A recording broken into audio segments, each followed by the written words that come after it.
તો આ સાથે ટીવી9 સંવાદદાતા દેવેન ચિત્તે પણ જોડાઈ ગયા છે। દેવેન, આતંકની આ ઘટનામાં નવસારીના એક યુવકનું મોત થયું છે, પરિવાર અત્યારે દુઃખમાં ગરકાવ।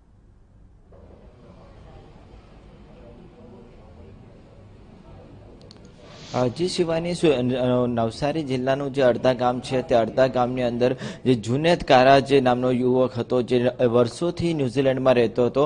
ન્યુઝીલેન્ડમાં જે ગઈકાલે જે આખી ઘટના બની હતી કે મસ્જિદની અંદર એક અજાણ્યા ઇસમ દ્વારા જે ફાયરિંગ કરવામાં આવ્યું અને તેમાં લગભગ 49 કરતાં પણ વધારે લોકોના મોત થયા હતા, ત્યારે સ્વાભાવિક રીતે સમગ્ર ગામની અંદર એક શોકની લાગણી જે છે તે ફેલાઈ ગઈ છે અને કારા પરિવાર ઉપર અચાનક જ એક પ્રકારનો વજ્રઘાત કહી શકાય એ પ્રકારની જે ઘટના બની છે, ત્યારે સમગ્ર શહેરની અંદર પણ એક શોકનો માહોલ જોવા મળી રહ્યો છે। સ્થાનિક ધારાસભ્ય છે પિયુષ દેસાઈ તે પણ કારા પરિવારની મુલાકાત માટે આવ્યા છે। નવસારીના જે ધારાસભ્ય છે પિયુષ દેસાઈ, તેઓ આ પરિવારને સાંત્વના આપવા માટે આવ્યા છે, કારણ કે જે પ્રકારની ઘટના બની છે એના કારણે સમગ્ર અડધા જે ગામ છે તે અડધા ગામની અંદર અત્યારે લોકોમાં પણ એક શોકનું મોજું જે ફરી વળ્યું છે। આપણે પિયુષભાઈ સાથે પણ વાત કરીશું કે આ પ્રકારની માહિતી અત્યાર સુધી મળી રહી છે। પિયુષભાઈ, કયા પ્રકારની માહિતી અત્યારે મળી રહી છે તમને?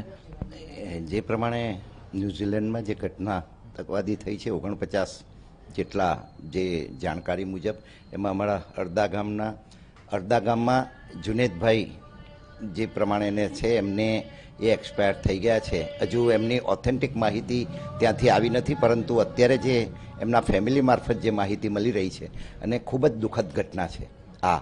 અને કોઈ પણ રાજ્ય હોય, દેશ હોય કે દુનિયા હોય, એમાં કોઈ પણ જાતનો આતંકવાદ જે છે એ ચલાવી શકાય એવું નથી, કારણ કે જે હિંસાને જે મહત્ત્વ આપે છે એને લીધે સમાજ વિઘટિત થાય છે, એમ કહું તો ખોટું નથી। અને આ પરિવાર જે છે એ હું એમ માનું છું કે એક જમાનો એવો હતો કે આ પરિવારનું સમર્પણ પણ ખૂબ હતું।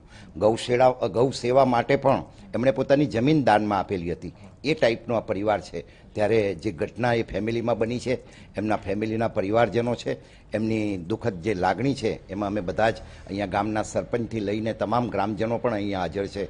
ત્યારે એ લાગણી, દુઃખદ લાગણી સાથે અમે બધા એમના પરમાત્મા એમને ચીર શાંતિ આપે એવી પ્રાર્થના પણ કરીએ છીએ। પિયુષભાઈ, કોઈ વિદેશ મંત્રાલય સાથે વાતચીત થઈ છે આ બાબતે? કોઈ મેમ્બર ઓફ પાર્લામેન્ટ સાથે એ દિલ્હી છે અમારા, એમની સાથે આ બાબતમાં ઘટનાની વાત મારી સવારે જ થઈ જ્યારે અહીંયાનો ફોન આવ્યો ત્યારે, અને એ બાબતમાં એ પણ એમની સાથે કોમ્બિનેશન કરી રહ્યા છે, પણ એક્ઝેક્ટ કેટલો આંકડો છે તે હજુ સુધી ખ્યાલ નથી આવ્યો, કારણ કે આ ઘટના 2-3 જગ્યાએ ન્યુઝીલેન્ડમાં થઈ છે અને એને લીધે આટલા 49નો ઓફિશિયલી હજુ આંકડો કેટલો છે તે ખબર નથી।